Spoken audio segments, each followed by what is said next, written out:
ప్రధానమంత్రి ప్రస్తుతానికి ఇథియోపియా కానీ అలాగే మిగతా దేశాల పర్యటనలో కూడా ఉన్నారు ఆయన. ఈ పర్యటనలో ఉంటుండగా ఆయా దేశాలు ఆయనకి అత్యున్నత పురస్కారాన్ని కూడా ప్రసాదించారు. అంటే భారతరత్న అనేది మిగతా ఇతర దేశస్తులకు మనం ఇవ్వడానికి ఇవ్వం కూడా. అలాగే వాళ్ళ దేశాలకు అత్యున్నత పురస్కారం, ఒక ఐకాన్ ఆఫ్ ది కంట్రీ అన్నట్టుగా వాళ్ళు ఇవ్వడం జరిగింది. ఈ ట్రిప్లో వాజ్పేయితో పాటు అందరూ కరచాలనం చేస్తూ చాలా ఒద్దికగా, అంటే జనరల్గా ఎవరినైనా షేక్ హ్యాండ్ ఇచ్చి నమస్తే అంటాం, బట్ ఆలింగనం చేసుకుంటూ మాట్లాడడం అనేది ఒక్క వాజ్పేయి గారి యొక్క పబ్లిక్ రిలేషన్ కానీ ఆయన యొక్క అప్రోచ్ భారతదేశ ఖ్యాతిని ఈ విధంగా ముందుకు తీసుకెళ్తున్నారు. రేపొద్దున ఏ సమస్య వచ్చినా ఎక్కడది వచ్చినా ఆయన ఊరికే వెళ్ళి తిరిగి వస్తున్నారేమో అనుకుంటాం, కానీ అక్కడ కూడా స్వలాభం కోసం కాదు, భారతదేశం యొక్క ఇబ్బందులు ఎప్పుడైనా భవిష్యత్తులో వస్తే పబ్లిక్ రిలేషన్స్ పరంగా దేశాలన్నింటినీ కూడా మనకు మద్దతుగా కూడగట్టుకునే ప్రయత్నం చేస్తున్నారు. ఈ సందర్భంగా ఒక వార్త సోషల్ మీడియా వేదికగా వైరల్ అవుతుంది. ఆ వార్తను ఒకసారి మనకు గమనిస్తే, వాజ్పేయి గారు ఈ ఇథియోపియాకి సంబంధించి వెళ్ళినప్పుడు వాళ్ళు ఒక కల్చరల్ యాక్టివిటీ స్టార్ట్ చేశారు. ఆ కల్చరల్ యాక్టివిటీలో వందే మాతర గేయం పాడారండి. ఇక్కడ మన దగ్గర ఉంటూ, మన ఫుడ్ తింటూ, మన నేల మీద బతుకుతూ, మన ఉప్పు తిని బతుకుతూ, మన పథకాలతోనే చేస్తూ, మొన్న డాక్టర్లు చూడండి ఎట్లా విధ్వంసం సృష్టించడానికి ప్రయత్నించారు. ఆల్రెడీ ఢిల్లీ బ్లాస్ట్లో తెలిసిన విషయమే కదా. అలాంటిది అక్కడ వాళ్ళు వాజ్పేయి గారిని ఇంప్రెస్ చేయడానికో భరతమాతను మెచ్చుకోవడానికో కాకుండా ఒక వందే మాతర స్లోగాన్ని ఆ కల్చరల్ యాక్టివిటీలో ప్లే చేశారు. ఒక్కసారి మనం అక్కడ చూడొచ్చు.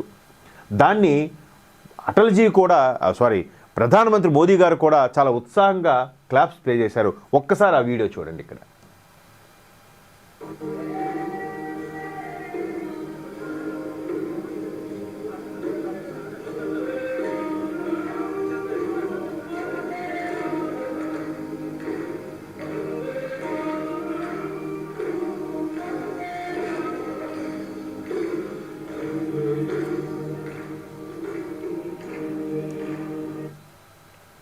చూడొచ్చు. వందే మాతరంకి ఆ దేశ ప్రజలందరూ కూడా క్లాప్స్ కొడుతూ కోరస్ పాడుతున్నారు. మన దగ్గర పుట్టి కన్న తల్లి కన్నా జన్మభూమి మిన్న అనుకునే మన దగ్గర కొంతమంది దుర్మార్గులు ఆ వందే మాతరం నినాదం చేయడానికి నోటితో చెప్పడానికి కూడా ఇష్టపడరు.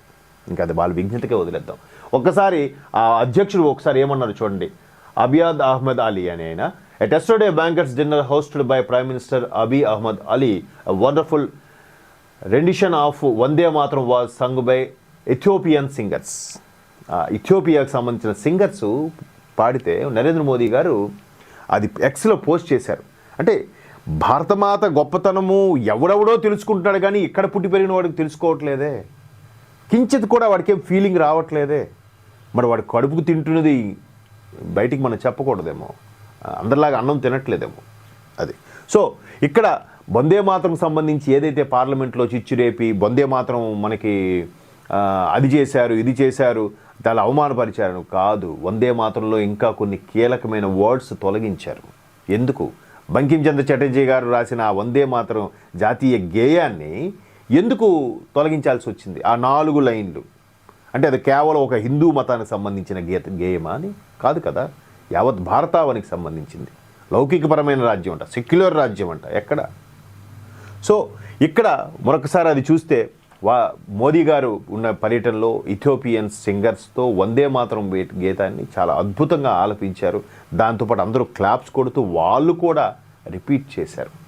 ఇది భారత యొక్క ఔన్నత్యాన్ని ప్రస్తుత ఎన్డీఏ ప్రభుత్వం అలా ముందుకు తీసుకెళ్తుంటే దీనిపై ఎక్కడ చర్చ రాదు, ఎవరు విమర్శ చేయరు, ఏమి మాట్లాడరు.